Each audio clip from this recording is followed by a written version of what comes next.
Hi friends, this is Rammohan. Welcome to RJ creations YouTube channel. ఈరోజు నేను ఈ open intermediate exam పేపర్లో ఒకసారి మీకు చూపించాలనుకుంటాను. అంటే నన్ను కొంతమంది ఫ్రెండ్స్ అడిగారనమాట. అలా ఒకసారి మన ఆంధ్రప్రదేశ్ సంబంధించి ఓపెన్ ఇంటర్ పేపర్లు అసలు ఎవరు కూడా పెట్టలేదన్న, ఒకసారి పెట్టన్నా అని పెట్టారు. అందుకని నేను కొన్ని పేపర్లు సేకరించాను అనమాట. లేటెస్ట్గా మన 2024 మార్చిలో అయిన పేపర్స్ని మీకు ఒకసారి వీడియో ద్వారా మీకు చూపిస్తాను. ఇవి కొంతమంది యాస్పిరెంట్స్కి యూస్ఫుల్ అయ్యే అవకాశం ఉంటుంది, అందుకనే పెడతాను. సరే, ఇప్పుడు మనం ఒకసారి వీడియోలోకి వెళ్ళిపోదాం. ఇది తెలుగు మోడల్ పేపర్ అండి. March 2024 intermediate, open intermediate Telugu. Time వచ్చి 3 గంటలు ఇచ్చారండి. నెక్స్ట్ మ్యాక్సిమం మార్క్స్ ఏమో 100 మార్క్స్ పేపర్ ఉంటుంది. ఇందులో మనకు ముందు ఒకసారి సూచనలు మనకు ఇస్తారు. అక్కడ ఫస్ట్ చూసారా, ఈ ప్రశ్న పత్రంలో 5 విభాగాలు ఉంటాయి. కొన్ని విభాగాల్లో ప్రశ్నల్లో ఎంపిక చేసుకున్న వాటికి సమాధానం మనం రాయొచ్చు. ఆయా ప్రశ్నలకు రాయాల్సిన సమాధానం విధించిన పరిమితులను దృష్టి ఉంచుకోండి. సమాధానాలను దోషరహితంగా అందంగా రాయండి. ప్రశ్న పత్రాన్ని 1-2 సార్లు చదవండి ఖచ్చితంగా. ప్రశ్నలు సమాధానం రాసిన తర్వాత ఒకసారి చదువుకోండి అని చెప్పారనమాట. ఇవి మనకి 6 ఇచ్చారనమాట సూచనలు. ఓకే, నెక్స్ట్ మనం ఇప్పుడు విభాగం 1లోకి వెళ్ళిపోదాం. ఇందులో ఏంటంటే 2 ఉంటాయి అన్నమాట. 2 పద్యాలు ఇస్తాడు. అక్కడ ఏమన్నాడంటే, క్రింది పద్యాల్లో ఒక పదానికి ప్రతిపదార్థం రాయమని చెప్పాడు. అంతా ఈ పదం మనకి ఉన్నాయి కదా, ఈ పద్యాలు ప్రతి పదానికి కూడా అర్థం రాయాలి. ఇది వచ్చి మనకి 4 మార్క్స్ అనమాట. ఇది మన ఫస్ట్ది అనమాట ఒకటే. నెక్స్ట్ ఇంకా మనం చూసుకుంటే ఏమన్నాడు, కింది గేయ పదాలలో ఒకదాని భావం రాయమని చెప్పాడు. ఇక్కడ కూడా సేమ్ అనమాట. 2 పద్యాలు ఇచ్చాడు. మనం దీంట్లో ఒకదానికి మన భావం రాస్తాం. మార్క్స్ వచ్చి దీనికి 2 మార్క్స్ అనమాట. నెక్స్ట్ ఇది ఏమన్నాడంటే, క్రింది ప్రశ్నలలో ఏవైనా రెండింటికి 20 పంక్తులకు పెంచుకొని సమాధానం రాయమని చెప్పాడు. 2 5ల 10 మార్కులు అనమాట. అంటే మనకి ఇక్కడ 4 ఇచ్చారు. మన పార్ట్ 2Aలో 4 ఇచ్చారు. మన ఇందులో 2 క్వశ్చన్కి ఆన్సర్ రాయాలి. ఒక్కొక్క క్వశ్చన్కి 5 మార్క్స్ అనమాట. అలాగే 2 5 10 మార్క్స్. ఓకే, 2 ఇస్తారు ప్రశ్నలు. 4 ఇస్తాడు, 2 రాయాలి, 10 మార్క్స్. నెక్స్ట్ పార్ట్ B వచ్చి మళ్ళీ సేమ్ అనమాట. ఇక్కడ కూడా సేమ్. ఇది 4 క్వశ్చన్లు ఇస్తాడు. 4 క్వశ్చన్లో మనం 2 సమాధానాలు రాయాలి. Same 2 5 okay, 10 marks. Okay, next వచ్చేసరికి మనం ఆడేం చెప్పాడంటే, క్రింది ప్రశ్నల్లో ఏవైనా 3 సమాధానాలు రాయమని చెప్పాడు అనమాట. 3 సమాధానాలు ఓన్లీ 5 పంక్తులు రాయమని చెప్పాడు అనమాట. ఇలాగ 3 2s 3 6 మార్కులు. అంటే మనకి 5 ఇచ్చాడు. ఇందులో మనకు 3 రాయాలి. 3 6 మార్కులు పేపర్. నెక్స్ట్ తర్వాత కింద ఏవైనా 3కి 5 పంక్తులు మంచి సమాధానం. ఇది సేమ్ అనమాట. ఇది సేమే. ఇది పార్ట్ B అనమాట. ఇందులో ఏం చెప్పాడంటే 5 ఇచ్చాడు. 5కి మనం ఏదైనా 3 రాయాలి. 3 6 మార్కులు. ఓకే, నెక్స్ట్ ఇక్కడ ఒక ఎస్సే రేటింగ్ అనమాట ఇచ్చాడు. ఇది నాన్ ఎడిట్లో ఉంటుంది అనమాట. ఈ 2 ప్రశ్నలు కూడా మ్యాక్సిమం నాన్ ఎడిట్లో ఉంటాయి. ఇక్కడ ఏం చెప్పారంటే, క్రింది ప్రశ్నలలో ఒకదానికి 20 పంక్తులు సంబంధించిన సమాధానం రాయమని చెప్పాడు. ఇక్కడ కూడా నీకు 2 ఇచ్చాడు ఆప్షన్ కూడా. ఇంకా మనం ఇందులో ఈ 2 ఒకటి రాయాలి. ఒకటి వచ్చి 5 మార్క్స్. అలాగే ఇక్కడ కూడా మనకు 2 ఇచ్చాడు. ఈ 2 ఒకటి రాయాలి. దీనికి కూడా 5 మార్క్స్. ఓకే, నెక్స్ట్ ఇప్పుడు విభాగం 2కి వస్తే ఇక్కడ ఇదంతా కూడా ఇంకా బిట్ పాటు ఉంటుంది అనమాట. క్రింది కవులలో ఒకరి గురించి రాయమని చెప్పాడు అనమాట. ఇక్కడ చూసారా, ఇక్కడ 2 కవులు ఇచ్చారు, కవుల పేర్లు. ఇందులో మనం ఒకరి గురించి రాయాలి. అది కూడా 2 మార్క్స్ అనమాట. ఒక ప్రశ్నకి 2 మార్క్స్. అలాగే ఇక్కడ కూడా చూసారా, ఇక్కడ కూడా నీకు 2 ఇచ్చారు అనమాట. కవుల గురించి ఇచ్చారు. అందులో ఒకటి రాయాలన్నమాట. ఇది కూడా 2 మార్క్స్. తర్వాత పద్య నేపథ్యాల్లో ఒకదానికి 5 పంక్తులు రాయమని. అంత సందేశం అని ఇవి కూడా లెసన్ సంబంధించినవే. సందేశం అని ఒక లెసన్ ఉంటుంది. అలాగే కాపు పెట్టామని ఒక లెసన్ ఉంటుంది. ఈ రెండిట్లో కూడా మనం ఒక ప్రశ్న సమాధానం రాయాలి. దీనికి కూడా 2 మార్క్స్ అనమాట. నెక్స్ట్ గద్య ప్రక్రియలో ఒకదానికి 5 పంక్తులకు మించిన సమాధానం రాయమని చెప్పాడు. ఇది కూడా సేమ్ అనమాట. ఇదేమో పద్య భాగం, ఇదేమో గద్య భాగం అనమాట. ఇందులో కూడా మనకు 2 ఇచ్చాడు. ఏకాంకిక ఒకటి, నవల అనమాట. ఈ రెండిట్లో మనం ఒకదానికి సమాధానం రాయాలి. ఈచ్ 2 మార్క్స్ అనమాట. నెక్స్ట్ వచ్చేసరికి ఇక్కడ ఏం చెప్పారంటే, క్రింది వాక్యాలలో ఏవే 2 సందర్భం రాయమని చెప్పాడు అనమాట. ఓకే, ఇక్కడ 4 ఇచ్చాడు.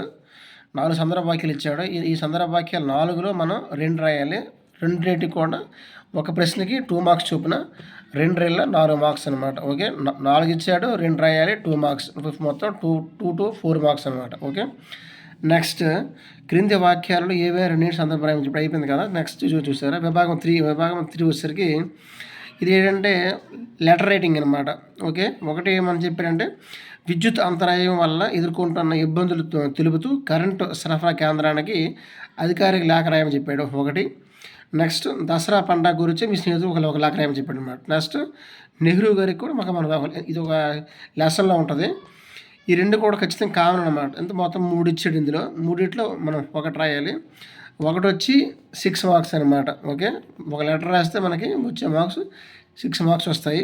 అయిపోయింది. నెక్స్ట్ ఇంక మనం చూసుకుంటే ఇక్కడ క్రింది వాటిలో ఏదైనా ఒక అంశం గురించి 20 పంతులు ఇది మనకి ఎస్ఐ అనమాట. ఎందుకంటే ఎస్ఐ వచ్చారంటే ఆధునిక జీవితంలో సాంకేతిక విజ్ఞానాలు, నెక్స్ట్ వాతావరణ కాలుష్యం, అలాగే నిరుద్యోగ సమస్య. ఈ 3 ఇచ్చాడు. ఈ 3 మనం ఒకటి రాయాలి.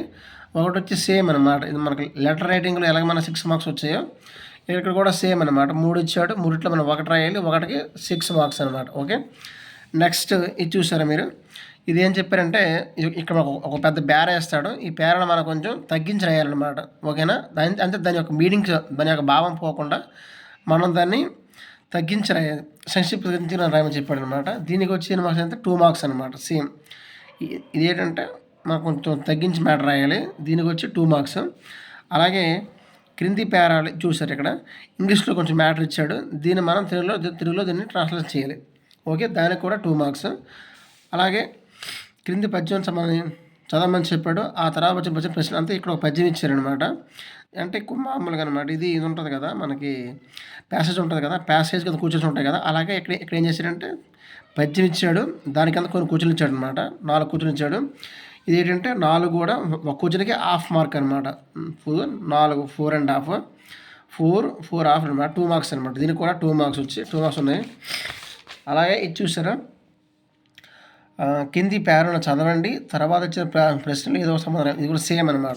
ఇది ఏంటంటే పద్య భాగం గద్య భాగం 2 కూడా మనకి ఈక్వల్ ఇచ్చాడు అనమాట. ఇక్కడ చూసారా పద్య భాగంలో మనకి ఒక పద్యం ఇచ్చాడు, కింద 4 కూర్చొని ఇచ్చాడు. అట్ ద సేమ్ టైం ఇక్కడ కూడా గద్య భాగంలో వచ్చి ఒక పేర ఇచ్చాడు. దాని కింద 4 ఇచ్చాడు క్వశ్చన్స్. ఈ 4 కూడా ఒక క్వశ్చన్కి హాఫ్ మార్క్ చొప్పున 2 మార్క్స్ అనమాట దీనికి. నెక్స్ట్ మన విభాగం 4 చూసుకుంటే ఇందులో చూసారా ఈ క్రింది సంధి పదాలలో ఒకదానికి మనం సంధి విడత రాయమని చెప్పాడు అనమాట. ఇక్కడ 2 ఇచ్చాడు. కవీంద్రుడు, నెక్స్ట్ తాళెంత అనమాట. ఈ 2 నువ్వు ఒకటి రాయాలి. దీని 1 మార్క్ అనమాట. అలాగే కింది పదాలలో ఒకదాన్ని కలిపి అని చెప్పాడు. ఆ ప్లస్ తన్వి అన్నాడు. నెక్స్ట్ వెంకట ప్లస్ ఈశ్వరుడు అనమాట. ఇది వెంకటేశుడు ఆ విధంగా వస్తుంది. వెంకట ప్లస్ ఈశ్వరుడు ఇది ఏంటంటే 1 మార్క్ అనమాట. ఈ 2 మనం ఒకటి రాయాలి. అలాగే ఈ సమాసాల రూపంలో నవరసాలు అన్నాడు. నెక్స్ట్ నవరసాలు. నెక్స్ట్ ఇది ఏంటంటే క్రౌంచనగము అనమాట. ఈ 2 ఇచ్చాడు. ఈ 2 మనకి ఒకటి రాయాలి. దానికి వచ్చి 1 మార్క్.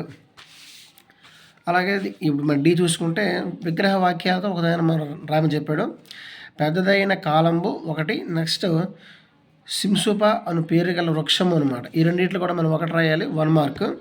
తర్వాత క్రింది పదాలలో ఒకదాని పృథ్వ్యర్థం రాయమని చెప్పాడు. ఇది ఏంటంటే సౌమిత్రి, నెక్స్ట్ పుత్రుడు అనమాట. దీని యొక్క ఈ పదానికి ఒక మీనింగ్స్ మనం తెలియాలి. పుత్రుడు అంటే ఏంటంటే పున్న నరకం నుంచి మనల్ని ఇచ్చేస్తాడు అనమాట. మన పున్న నరకం నుంచి కాపాడనమాట పుత్రుడు అంటారు. ఇది మనకి 1 మార్క్ అనమాట. ఆ విధంగా మనం రాయాలి. నెక్స్ట్ ఇది ఏంటంటే క్రింది పదాలలో ఒకదానికి 2 పదాలు రాయమని చెప్పాడు. భుజంగము అన్న. నెక్స్ట్ సరళం అనమాట. సరళం అంటే నీరు వస్తుంది కదా, నీరు అలాగే అది వస్తుంది, ఆ మీనింగ్ వస్తుంది. అది మనం 2 రాయాలన్నమాట. దీంట్లో మనం ఒకటి రాయాలి. 1 మార్క్. నెక్స్ట్ క్రింది పదాలలో ఒకదానికి నానార్థాలు అని చెప్పండి. కరము అనే పదానికి మనం నానార్థాలు రాయాలి. ఈ 2 కూడా మనకు 1 మార్క్ వస్తుంది అనమాట. అట్ సేమ్ నెక్స్ట్ మనం చూసుకుంటే క్రింది పదాలలో ఒకదాని ప్రకృతి లేదా వికృతి రూపం చెప్పండి. ఇక్కడ చూసారా పక్షి అన్నాడు. దీని యొక్క వికృతి రూపం ఏంటంటే ప్రకృతి రూపం ఏంటంటే పక్కి అనమాట. తర్వాత అలాగే దమ్మము ఆ విధంగా వస్తుంది. ఇది మనకు 1 మార్క్ వచ్చినట్టు. నెక్స్ట్ క్రింది 2 సామాన్య పదాలను కలిపి అంతే. ఇక్కడ చూసారా ఇందులో మనం 2 ఇచ్చాడు. రాముడు అడవికి వెళ్ళాడు ఒకటి. రాముడు మునులను కలిశాడు. ఈ 2 కలిపి మనం ఒకటి రాయాలన్నమాట. ఈ 2 చూసారా 2 సామాన్య పదాలను కలిపి ఒక సంశిష్ట వాక్యంగా రాయమని చెప్పాడు అనమాట. అప్పుడేం చేస్తాడంటే, రాముడు అడవికి వెళ్ళి మునులను కలిశాడు అని మనం రాయాలి. దీనికి మనకి 1 మార్క్ వస్తుంది అనమాట. ఓకే, నెక్స్ట్ క్రింది సామాన్య వాక్యాలను కలిపి ఒక ఇక్కడ నీకు 2 ఇచ్చాడు. మబ్బు పట్టింది, వర్షం కురవలేదు. ఓకే, దీన్ని మనకి ఏంటంటే ఈ 2 వాక్యాలను కూడా ఒక వాక్యం రాయాలి. దీనికి కూడా 1 మార్క్ అనమాట. అంటే ఇక్కడ ఏంటంటే మబ్బు పట్టింది కానీ వర్షం కురవలేదు అని మనం రాస్తామన్నమాట. ఓకే, నెక్స్ట్ ఏం చెప్పాడంటే ఇది ఒక ప్రత్యక్ష అనుకరణ అనమాట. నేను అన్నం తినాలి అన్నాడు అనమాట. ఓకే, ఇది మన ఏంటంటే పరోక్ష మనకి ఇంగ్లీష్ గ్రామర్లో ఉంటుంది కదా, డైరెక్ట్ ఇండైరెక్ట్ స్పీచ్ ఉంటుంది కదా, అలాగే నేను అన్నం తినాలి అన్నది అంటే డైరెక్ట్ స్పీచ్. మనం దీన్ని ఏం చేయాలంటే పరోక్ష అనుకరణ రాయాలన్నమాట. అతడు అన్నం తినాలి అని మనం చెప్తామన్నమాట. దీనికి 1 మార్కు. అలాగే ఈ క్రింది కర్మణీయ వాక్యం అంటే జింక పులి చేత చంపబడింది అని మనం ఏం చేస్తారంటే కర్తవాక్యం అనమాట. ఇక్కడ కర్త ఎవరు? పులి అనమాట. ఓకే, ఇక్కడ కర్మ ఎవరు? జింక అనమాట. సో కర్మణీయ వాక్యం అంటే జింక పులి చేత చంపబడింది అంటాం. నెక్స్ట్ ఇక్కడ ఏంటంటే కర్తవాక్యం అంటే ఏది? పులి జింకను చంపింది అని రాస్తాం అనమాట. దీనికి వచ్చి 1 మార్క్. అలాగే చూసారా, క్రింది క్రియారూపం మనం ఒక రాయము. చేదార్థకం, నెక్స్ట్ అకర్మ క్రియ అనమాట. ఈ రెండిట్లో మనం ఒకటి రాయాలి. ఇది వచ్చి మనకి 1 మార్క్ అనమాట. ఓకేనా, నెక్స్ట్ ఇంకా లాస్ట్ చూసుకుంటే ఇక్కడ మనకి వీడు ఏం చెప్పాడంటే క్రింది పద్య భాగాన్ని గురించి రాయమని చెప్పాడు. ఇక్కడ చూసారా, ఈలకు సుధా సమానత్వం రహింప సరళజలాక్షి కుండము అని వచ్చాడు. దీనికి ఏంటంటే మనం ఘన విభజన చేయాలి, చేసి ఈ ఛందస్సు అనమాట. అంతే మనకు 4 ఉంటాయి కదా, ఉత్పలమాల, చంపకమాల, మత్యాభం, తర్వాత శార్దూలం అని ఉంటాయి కదా, ఆ టైప్లో ఇది మనకి ఏది వస్తుంది మనం దాన్ని రాయాలన్నమాట. ఘన విభజన చేయాలి, ప్లస్ దాని యొక్క లక్షణాలు రాయాలన్నమాట. దీనికి వచ్చి 2 మార్క్స్.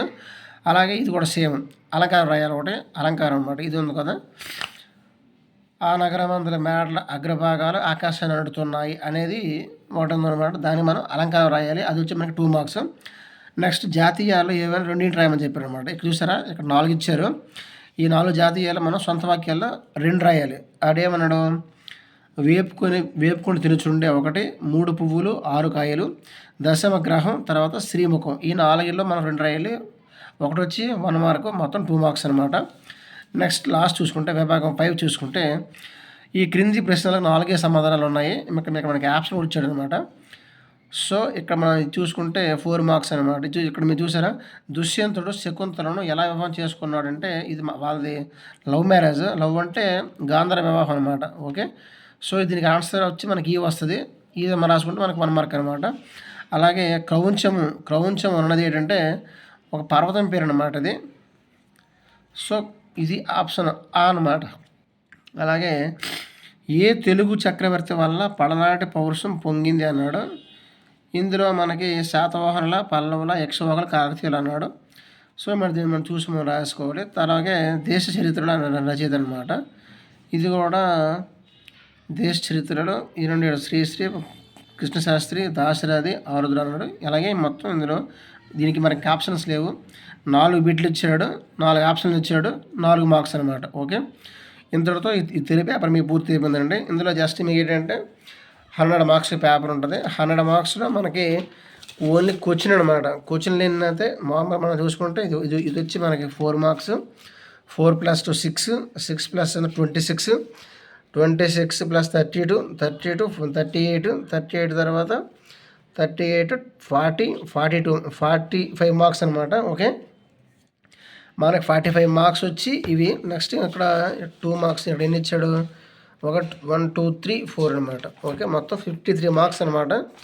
రిమైనింగ్ 46 మార్క్స్ లాగా ఉంటాయి. మీకు మూలని బిట్ పార్ట్ అనమాట. ఓకే, కాబట్టి కొంచెం చదువుకుంటే చాలు, ఈజీగా మనం పాస్ అయిపోవచ్చు అనమాట. పేపర్ అంతా బాగానే ఉంటుంది. నెక్స్ట్ మనకు కూడా కొంచెం బాగా పర్లేదు అనమాట. కొంచెం చదువుకొని వెళ్తే ఈజీగా మనం రాసి వచ్చు అనమాట పేపర్. ఓకేనండి, ఈ వీడియో నచ్చితే కొంచెం లైక్ చేయండి, షేర్ చేయండి. Thank you.